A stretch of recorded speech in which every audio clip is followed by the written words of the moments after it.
আসসালামু আলাইকুম। আশা করি সবাই ভালো আছেন। আলহামদুলিল্লাহ আমিও ভালো আছি। এই ভালো থাকা নিয়ে কিছু কথা বলি। এখন মানুষের ভালো দেখলে আমাদের নিজেদের ভালো লাগে না। মানে একজন একটা ভালো কিছু করতেছে, একজন একটা ভালো কিছু হইতেছে, একজনের ভালো কিছু হইছে, এইসব আমাদের নিজেদের এখন সহ্য হয় না। আমরা এসব এখন ভালোভাবে নিতে পারি না। মানে ওই যে হিংসা, ভাই আপনার ততক্ষণ ভালো হইব না যতক্ষণ আপনি আপনার অপর ভাইয়ের ভালো না চাইবেন।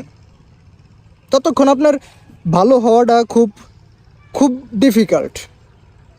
আপনার তখনই ভালো হইবে যখন আপনি মানুষের ভালো চাবেন। এখন মানুষের ভালো চাওয়া এরকম মানুষের সংখ্যা খুব কম আছে।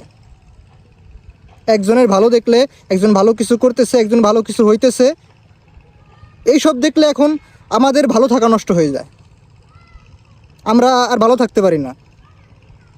একটা কথা বলি, হ্যাঁ, যে আপনার ভাগ্যে যেটা আছে, যেটা আপনার, সেটা অন্য কেউ আপনার কাছ থেকে নিতে পারবে না, সম্ভব না। আর যেটা আপনার না, ওইটা আপনি কোশ্চিনকালেও পাবেন না। তাই ভাই, পারলে মানুষের উপকার করেন, না হলে এই হিংসার আগুনে জৈলা পইরা মইরেন না, আর মানুষের ক্ষতি করার চেষ্টা করেন না। পারলে উপকার করেন, না পারলে ক্ষতি করার চেষ্টা করেন না। সব কথার এক কথা হলো এইটাই, যে আপনার যেটা আপনি সেটা পাবেন। তাই অন্য জনেরটা দেখা নিজে আফসোস করে লাভ নেই।